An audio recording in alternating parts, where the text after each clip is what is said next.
beloved, Boss Mike, Cervera. Gabi na po. Kanina yung magandang hapon, ngayon magandang gabi na po, no? Dahil talagang last set na natin to, no? Mga boss. Tutuduhan na natin.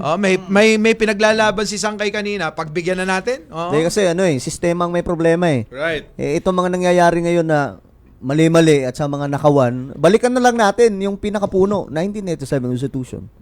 Yung talaga yung kailangan ayusin dyan. Kaya nga lang, syempre, hindi madali nga yung ayusin kasi nga, pagtatakpan at haharangin yan ng mga kung sinong tao dyan na ayaw baguhin yung sistema. Kaya nga may mga nakakabalik galing sa kulungan. Ngayon, kahit nakakulong na o di kaya nakalabas, kandidato. Yan din Nanalo. yung protekta sa kanila. Nanalo pa. Yung malupit nga, guilty nga eh. Guilty nanalo eh. Ito malupit ang dinadahilan nila, alam mo? Hindi! Itutuloy lang ni Bongbong Marcos yung pagiging presidente niya eh. Kaya gusto nyo yan eh. Di ba? Laging ganun ang laging ganun ang katwiran. Ganito kasi yan eh. Kung charter change tapos parliament, kapag pumalpak naman si PBBM, Tanggal agad. Tanggal kagad siya. Tanggal agad. Ayun ang maganda sa parliament kasi hindi mo na kailangan maghintay ng 6 years kung palpak yung presidente. Correct. Or yung leader. Ano dun madali, hindi na kailangan magkaroon ng impeachment. gulo. Wala nang chaos sa mangyayari, wala nang impeachment, wala nang rally-rally. Kusang ibabagsak ng sarili niyang partido yung kung sino mang namumuno sa kanila. For example, yung Prime Minister. Madali lang talaga. So yan yung talaga yung kailangan natin, yung pagiging transparent sa lahat ng project. Kasi sa parliamentary. Pero mga partner, speaking of, balik tayo sa flood control, yung pananagutan. Di ba, syempre kailangan ng presidente ng katulong dyan. Pagsawata, paghabol. Eto na. At pagpapanagot doon sa mga tiwali. Sino ba kasi yung natitipon niyo dyan? Kakapit muna ako, wait lang. Sino ba yung tipong, eto Parang yan parang Sogo Hotel, biglang lumiko nasa parliamentary system tayo, biglang pero, sinubo mo kami doon Test mic. Ito na ba yun? ayan na si Chris. Ayan si Chris, patay tayo dyan. Tal Chris. Test mic. Okay na. Okay, go. Go na daw. Ako na ba? Sorry, ano ba yung sabihin? So, sino ba kasi yung tipong taong may kakayahan na humablot sa mga buwaya? Yung may experience na. May experience. Re-rectine ko na. Sige. Wala nang iba, General Torian. Ayan! Ito na. Ito na. Kasi para sa akin, Nagpapakaramdaman po kami dito. para sa akin, tama yung sinasabi ni Coach sa kanyang live nung mga nakaraang araw na parang bless in disguise yung pagkakaalis kay General Torre bilang PNP chief. Kasi unang-una, napakalaki talaga ng issue ngayon ng flood control eh. Lalo na ang pinag-uusapan dito, hindi lang naman mga taga-DPWH, kundi mga politiko. Sagot ng mga politiko. At aminin man natin or hindi, may mga mapapanagot talaga dito. At kailangan talaga ng presidente ng makakatulong na isang tao na handang bumangga kahit kanino. Excuse me lang po, Mr. Jake Magnus. Yan na. Kung talagang blessing disguise yung pagkakatanggal kay General Torre, bakit parang ang sakit-sakit? Wag kasi masyado. Akala ko ba nag-move on ka na? Akala mo move on ka na? Wag tayo kasi masyado emotional. Yan. Hindi, pero kasi naintindihan ko si Chris kasi nung nagboxing kasi si General Torre, iba talaga yung impact ni Torre talaga. Yung yung aura niya sa tao, yung charisma niya sa tao. Iba. Tayo insan, naging masaya tayo doon, di ba? Sobrang saya namin nung boxing na yon. Kaya nga sabi ko, insan, sinasabi So talagang may masasaktan talaga dito, talagang kung ano. sa akin naman kasi, syempre, ako'y naniniwala pa rin sa kung anong pamamaraan meron si Pangulong Bongbong. At yun pinanghawakan ko yun Kaya nga sinusuportahan natin ang Pangulo di ba? Kasi nga, naniniwala tayo sa kanya. Parang Diyos lang yan, sabi ko nga. Pag nawalan ka ng pananampalataya sa kanya, parang pagka nagkaroon ka ng problema, Lord, bakit binigay mo sa akin tong karamdaman na to, tong problema na to, hindi ko kaya. Totoo bang may Diyos? Parang ganun Pero matindi diba? si Torre kasi nakabuo siya ng nakabuo siya ng cult following talagang Iba yung ano Kung niya talaga. ipagtanggol siya ngayon ng mga supporters niya, di Oh, ba? grabe. Grabe, handang makipagbardagulan sa social media. Ay, eto ha. Meron pang iba dyan na talagang ipagpapalit si Pangulong Bongbong Ay, para oo. sa kanya. May kilala ako dyan. May kilala ako meron. dyan. Hindi, meron. Teka muna. Sa akin naman, Coach, Oy, baka nakalimutan ng lahat na hindi naman siguro magiging PNP chief si General Torre kung hindi kay Pangulo. 'Di ba? hindi rin siya magiging CIDG. Oo, hindi rin siya Pero ano magiging yan? CID. Pero- Ito pala, babalik tayo sa history. Di ba si General Torre, isa siya sa mga na-reassign? Naalala niyo Sa yung Davao. dito, yung namaril? Yung Ah, naglabas-labas ng baril? Yung matandang kalbo? Yung kalbo ba yun? Oo. Sa sikalista yun. Sa siklista, yung road rage? Siya yung hepe noon ng Quezon City. Yo. So nung pumutok yung issue at parang may something na hindi na-resolve, tinransfer siya ng Mindanao. Pagka-transfer ng Mindanao, CPBBM ang nagbalik sa kanya sa CIDG. So, it's really, kung tutuusin, nung umpisa pa lang, may tiwala na talaga si Presidente sa kanya. Na meron talaga siyang kapasidad. Tama. Sa totoo yung sinasabi ni Boss Mike. Marami rin naman nagsasabi niya, hindi rin talaga magiging si General Torre, magiging PNP chief kung hindi dahil kay Pangulong Bongbong. Pero, huwag niyo kakalimutan, kaya siya pinili rin ni Pangulong Bongbong sa mga nagawa niya rin. Yun na. Yun naman sinabi natin. Pero ano yan pero kasi yung ginawa ni Torre kasi Chris mabigat din kasi yun. Mabigat talaga. Kasi una, bago hinuli si Kibuloy sa Davao, nakailang PNP Chief, na hepe doon sa Davao. Sa Davao, oo. Sa tingin ko yung mission talaga Ay, nila tama, doon. yun pala yun muna. Oo. Oo. Yung mission talaga nila doon, huliin si Kibuloy. Right. Pero naka-anim ata, no? Anim. Anim yun na hepe sa Anim Davao. na hepe sa loob ng 3 buwan ata, o 2 months. O parang ganun. Palit-palit. Kasi nag-iinarte si Basti eh. Walang nakapalag. Pero ano? nung pagpasok ni Torre, wala. Oo. At saka Tinuluyan niya talaga. At saka nabisto ni Torre yung dalawang logbook, yung dalawang blatter report. Yung dinodoktor. Matindi. Oo, oh. dinodoktor Sa kanya pala yun, no? Sa kanya rin yun. Kanya yun. Oo. At sa sobrang tindi ng paghahanap ni Torre, handa siyang maghukay ng lupa. Makita lamang. Kaya yung mga congressman dyan, nako, sinasabi ko sa inyo, walang kwenta yung pera nyo kapag nakaharap nyo si Torre. Parang Kahit may ginto pa kayo sa ilalim ng lupa, huhukayin yan. Ako, eto mga, sir, salita lang konti. Kung sakaling bibigyan talaga ni Pangulong Bongbong ng pwesto si General Torre, sana, pag tinanggap ni General Torre, kasi direct na to sa presidente. Sana pag tinanggap to ni General Torre, mahirap kasi, baka mamaya tanggapin niya, tapos may bumulong lang konti, si Bakin na naman.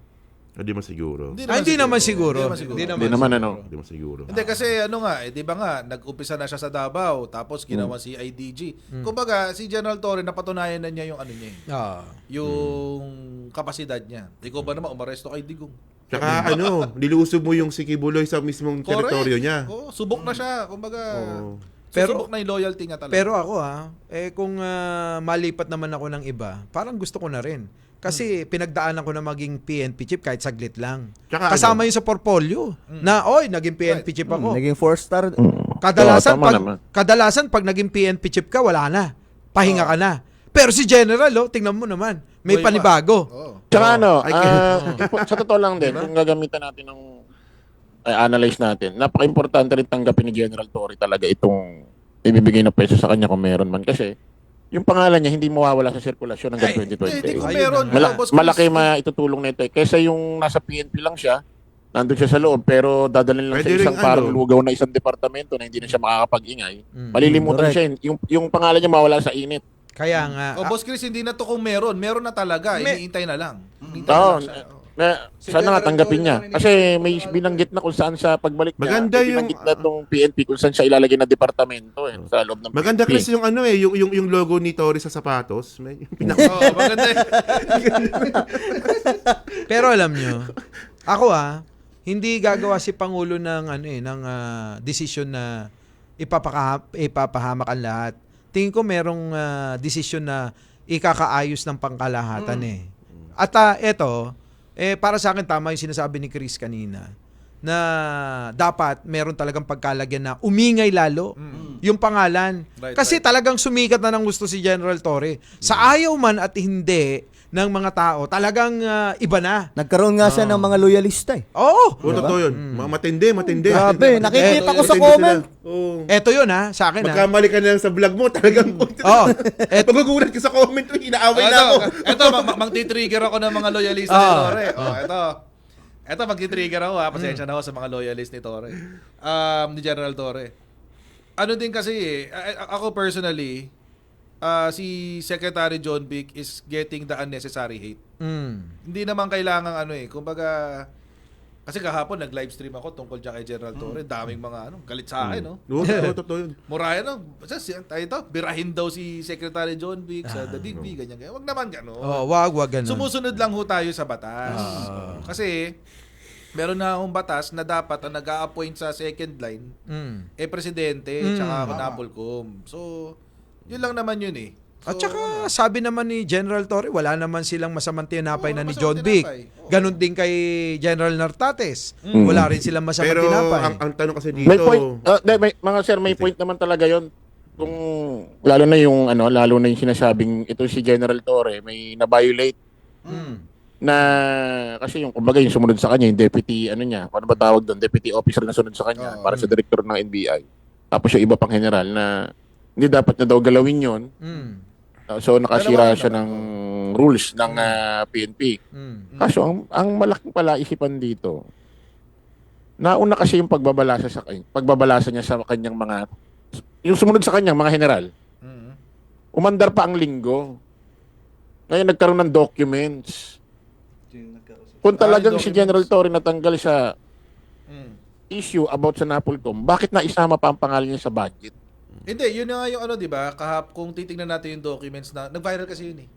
Yung viral na documents. Hindi kasi may tatanggal, may dokumento. Kung kung tutuusin, kung pag-aaralan mo yung viral documents, nagsalita na rin ng DILG, ang sabi, hindi raw talaga in-approve ni General Torre at saka ni Secretary Remulla yung request.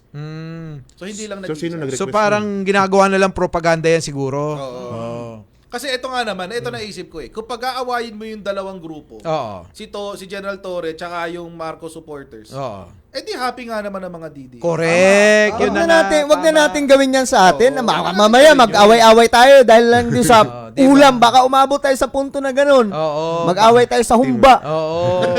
Tigilan na yan. Pero pero meron ako malaking question talaga dito eh. Kasi tandaan natin, 'di ba, na sinabi ni General Torre na kapag meron ng darting na arrest warrant ng ICC, huhulihin namin 'yan.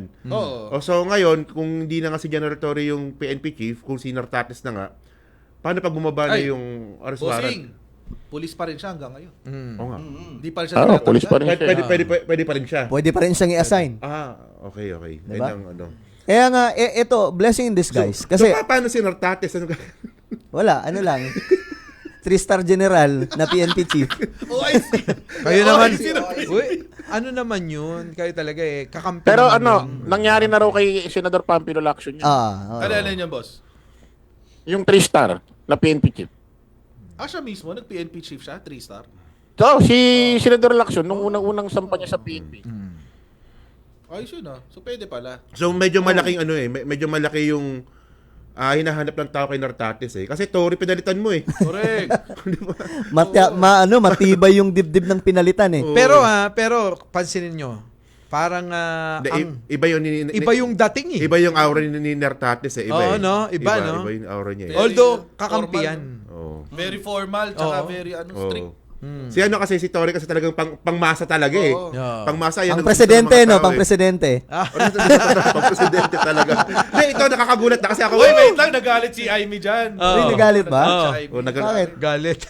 yung tungkol nga dun sa pagdimot-dimot nga sa isang Ilocano daw. Pero sa mga rally kasi, di ba, may mga rally kami minsan na pinupuntahan. Kasama namin mga dilawan, mga pink. May mga nagsasabi talaga gusto namin maging presidente si Tory. Mga pink yun Pati mga pink nakabulsa ng Pero pansin ko sa pink. Si Tory, sikat sa kanila si Tory. Nakabuo ng fanbase si Tory sa pink. Totoo yan. Malaki yung pinaka-impact talaga ng pagpaparaso niya kay Digong. Kaya nga ito lang.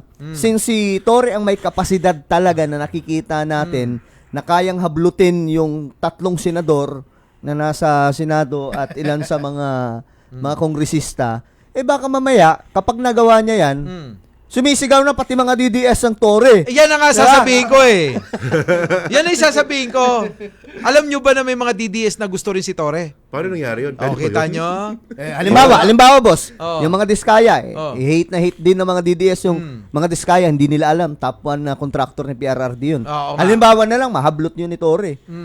Bilib na naman sila kay Tore. Kasi may mga nakikita ako, mga kaibigan ko mismong DDS. Bibilib talaga ako kay Tore kapag ka nagawa niyang hulihin yung mga contractor, mga congressman na yan. Eh, wala silang choice ngayon. Nagbitaw silang salita. Oh. Kaya nga. Malay natin, taos puso nilang sinasabi yun. Eh, 'Di ba? Sana nga doon ilagay si General Torre, no? Sa manghuhuli manguhuli. ng flood control. Pero Torre. 100% naman sigurong may pwesto siya eh. Mukhang, Sure na yun. Sure talaga eh. Tingin ko hindi ilalagay ito Well, nagsalita naman na si Yusek Claire Castro. Tingin ko hindi ilalagay si Torre sa walang kwentang Posisyon. posisyon. Sigurado? Yung tipong parang palamuti lang siya doon. Hindi. Tingin ko, since kilala ni President BBM si Torre na talagang action man, ilalagay yan sa kung saan. Sayang naman yung talent Oo. naman. Kapag, Saan Para siya matapos mag-ano na ang talaga? issue dyan. Pero Bigyan na tingin lang ko, ng ano, para wala nang magsisigaw. Tama yung hinala ni ni Coach Jarrett na baka eto tingin ko lang naman baka sa Philippine Anti-Corruption Commission. Anti-corruption, no? Naku, Pabubuksan Baka ulit? task force. Bubuksan- Kasi bubuksan 'di ba ulit? dati si Greco Belhica sa presidential naman 'yon, Anti-Corruption Commission. Baka bubuo ng bagong kaso task walang force. nagawa yun talaga eh. Walang Walang, nagawa. Wala. Isa pa Hindi, yun, alam nyo na. may mga nagsasabi ka, gawin na raw presidente. Sa totoo lang yung ano si Greco, napanood ko yung yung mga sinasabi niya. Kwentong barbero niya. Putik na yan, no, sabing gano'n, no. Kwento, nagkwentong barbero. Sabi, tinanong ako ni Presidente kung kasama daw si Pulong sa mga anomalya dyan sa flood control. Sinagot ko, hindi po, wala po daw sa listahan. Wala daw Kita mo, wala daw nag-report. Nag-report. Kita nyo, di ba? Parang sila naglolokohan. Ayun na nga. Wala daw kasi nag-report, kaya Oo. walang Okay, ganun pala yun. Ay, Sakto na. nako. Pero yan na nga. Parang yung kurakot kay Digong, di ba? Sa DPWH, wala nag-report. Eto nga dapat tanungin natin kay Greco. Greco, hindi mo ba alam yung 13,917 na flood control kasama sa build ni dating President Duterte? Dapat alam mo yun. Nasaan yung mga yun? Bakit di namin maramdaman? totoo kaya Diba? nag-exist yun? Meron nga ako nakita Wala! report Meron nga ako nakitang report ang sabi, yung PACC daw. Mm. Merong isang panahon na naka-receive sila ng 3,000 or 7,000 something na report sa mga tiwaling opisyal. Ang na-actionan lang nila 3 out of 7,000. Pero sa mga kaalyado ni Digong wala. Wala yun, wala. Laging at saka mga parang war on drugs, yung mga low level lang. Walang mga secretary, walang USEC, walang ganun. Kaya nga ang lakas-lakas magsalita ni Greco Belhica ng kung ano-ano na pinababango yung pangalan niya at saka pangalan ni dating Pangulong Duterte. Pero kung titingnan nyo, doon pa nga lang sa point na tinanong ni Duterte kung naando doon yung anak niya na sinabi niyang walang nagre-report. Di ba trabaho ng PACC na mag-imbestiga? Hindi maghintay ng report. Jake, sabi pa nga ni Digong kay Behica, kasi kung nandiyan dyan yung anak ko, magre-resign na ako ngayon. Hindi ka paniwala yun. Ilang beses na niya sinabi mag-resign, hindi naman niya ginawa. Alam mo, syempre, alam mo naman yung mga tagasunod nila, di ba?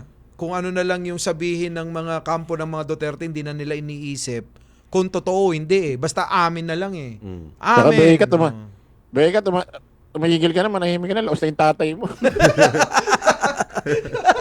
Nakita pelikula ng Joko Diaz, manahimik ka na. At saka siya rin naman, di ba?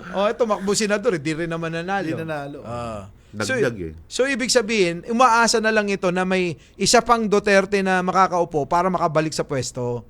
Kasi eto, hindi na Hindi na naman makakabalik. si Greco, madami sila eh. Di ba? Madami sila naghihintay na pag nakabalik isang Duterte. Siyempre. Oo, marami. Marami yan. Papayag ba kayo na ASIC ulit natin sa PCO, si Mocha? Papayag ba kayo Kakaldag na naman. House Speaker natin si Pulong? Diyos ko. Uy, teka muna. Ano Hindi, ngayon nun? nabubuo na raw eh. Ano President ngayon? daw, Pagkatapos yung spokesperson natin ulit si Harry Roque. Papayag ba kayo na sa 2028? Uy, may PCO din ng Maynila. Si Mocha na Si Mocha nga, namumuno. ano. Kayo talaga, Kasi bang spokesperson ni ano?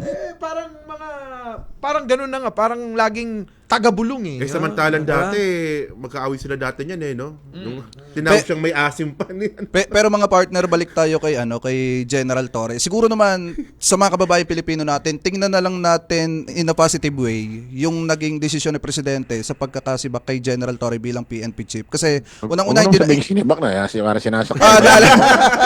naalis na lang, naalis bilang PNP chief.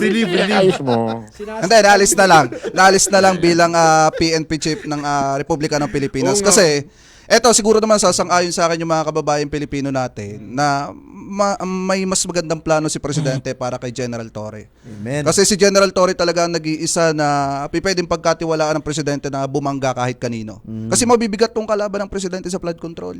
Oh, may tanong ako. Kung sakali ba natatakbong presidente, susuportahan nyo? Ay, sigurado yan. Ako hindi pa. Ako... Pero gusto ko siya mag-bise. Oo, yun. Pwede bise. bise. Tsaka Oo. iniisip ko, ito sinasabi ko to sa live stream ko parang maganda yung tandem ni Gibo tsaka ni Torre. Nako. Kasi meron ka ng meron ka ng jingle. Oo, ano? Ginto! Kinto! Tama. Kaso parang may namumuo daw na... Unipink. Oo, Risa Torre May Unipink. Risa Torre. Pero tanong ko lang. Kung ang maglalaban lang dalawang babae, Risa at si Sarah. Saan kayo? Kung nga silang dalawa lang Pwede ba di na lang bumoto? Napahirapan niyo ako. Pwede ba di na lang bumoto? wala, gigit na ako, May bahala. rapat si Sangkay nun. Siguro Gitna ako, ako dyan. siguro ako. Kaysa naman piliin ko, sabi nga ni Chris, ano man mangyari, lintik na yan, hindi ko iboboto yan si Sarah. Siguro, mag-rerisa na lang ako. Hindi mo masabi, diba? Nababad mo Tignan ang natin. utak ng tao. Kahit ano naman... Parang politiko rin yan. kahit ano naman gawin natin, kung dalawa na lang pagpipilian eh. No Malay mo, choice ka bigla na ka silang magulat Diba? Sa 2028, ako na number 1 vlogger niya. Hindi na si Hindi Sangkay, na kayo no? magtataka doon, Boss Chris. Hindi na kayo magtataka doon. Sure na yun, sure ball na yan. Ito, mga sir, ito nga nakakapagtaka Si Sangkay, tatay-tahimik lang yan, no? 22 to 2025, ang tawag, PRRD. Ngayon pa, 2022, tatay digo na ulit. Hindi, pero mga partner ako talaga 100% hindi naman sa partisan, pero kung tatakbo si General Torre, Vice President, susuportahan ko. Ako din, supportahan ko siya, VP. Ako, actually, maganda nga, senador lang muna Ang gusto mo. Yung totoo. Alam namin ang gusto mo, Presidente. Wag kami, Krisulo. Kasi kung tatakbo siya ng mataas masyado sa national, baka sabihin baka ginamit yung kanyang Actually, katanyagan nabanggit ni para Aimee yan makapunta sa national. Ako, nabanggit ni maganda Aimee. senador. Nabanggit ni Aimee yan na may mga, ewan ko kung totoo yun pero sabi nilang ni Aimee, na bukod nga doon kay Nartates, meron doon mga picture daw na for president, vice president si Torre. May mga ganun alam daw. mo naman na ini-aim din ni Manang Aimee. Totoo yung yan. pagiging vice tsaka Presidente pagiging nga, presidente, target yan pagiging vice, di ba? Ang chismis nga na umikot, di ba, mag-vice daw siya kay Sarah. Oo. Pero dapat nung nakaraan dapat ganun. pero pag magbabice siya, matalino yun eh. Oo. Ang utak nun hanggang baba eh. Oh, di ba? Grabe naman si Aimee Colazo. Lapad ng utak, Brad. Oo, matalino eh. Ang lapad ng utak talaga. Pinupuri ko nga eh. Tsaka matulis. Oo, matulis, di ba? Dinala siya ng INC, tapos diba? ang pangalan niya nandun pa sa number 12. Dinala pa siya nun. Wala pa nagdala sa kanya. Baka sa galing nun eh, mabaliktad. Biglang siya maging presidente tsaka si Sarah mawala sa picture Wala sa ano. eksena. Oo. Di hintayin natin kung siya talaga mag-resolve nito mga... Pero nag-iiba yung tono ni Aimee ngayon, napansin ko. Medyo iba yung tono niya ngayon. Mag-eleksyon na kasi. Sa bagay. Kailangan na niya magpabango. Pero Pabango sa mga loyalista. Pero anyway, mga partner, bago tayo, kasi ilang minuto na lang, at tayo magpapaalam na, sa mga kababayang Pilipino natin, kayo ba, sang-ayon ba kayo na ituring na lang natin na etong nangyari kay General Torre na pagkaalis bilang PNP chief, in a positive way, na may plano si Presidente Marcos na mas maganda para kay General Torre na mas makatulong pa sa mga kababayang Pilipino natin? Pinaparinggan mo na naman uli si Chris Ulo eh. Kaya nga Ako naman. Binabanatan ako Ako, Total Kalmahan natin, kalmahan mag-ano na natin. tayo, magpapaalam na tayo. O, shoutout sa ating mga minamahal sa buhay, sa nanay ko, sa mga kapatid ko, tsaka kay Jeno na gumagawa ng pinapagawa ko. Hindi ko, baka mamali eh. Oo. Yun na nga, ako, naniniwala ako kay Pangulo sa mga desisyon niya, sa mga plano niya, doon ko na lang yan iiwan sa kanya. Kung ano yung naiisip niya, sana'y magtagumpay siya. Ayun, shout out sa lahat ng mga kababayan natin sa True Warriors and then kay Queen, kay Ma'am Dolly Babes at saka kay Ma'am Eileen Drinon. Mega love shout out. Okay, so ayun, salamat sa inyong Okay. panonood. Ako Guys. hindi ko na muna babatiin yung misis ko. Pamilyang Bong Torre muna nga sa shoutout ko. Sige, bro. So thank you so much for watching. Salamat hanggang sa Sabado. This is Miss Angke Janjan. Opo, shoutout po sa lahat ng mga viewers natin ngayon sa The Big V. Shoutout sa aking misis, sa dalawa kong anak. At syempre sa mga kapatid ko nandito ngayon sa Pilipinas. Shoutout sa inyo lahat. Yun, so thank you po sa pagsuporta sa Big V, no? So shoutout sa asawa ko, tsaka sa dalawa kong anak, at tsaka dun sa Ay, gaya. pamagkamali. Pareho eh. Tsaka dun sa nanay, tsaka sa tatay ko sa Iloilo na lagi nanonood sa atin. Nakalimutan ko yung ating production dito. Siyempre kay Kina, tsaka sa mga kasama niya. Shoutout sa inyo. Ayaw nga pala, belated happy birthday pa rin sa tatay ko nung nakaraang araw. Alright. Yun. Alright. Okay.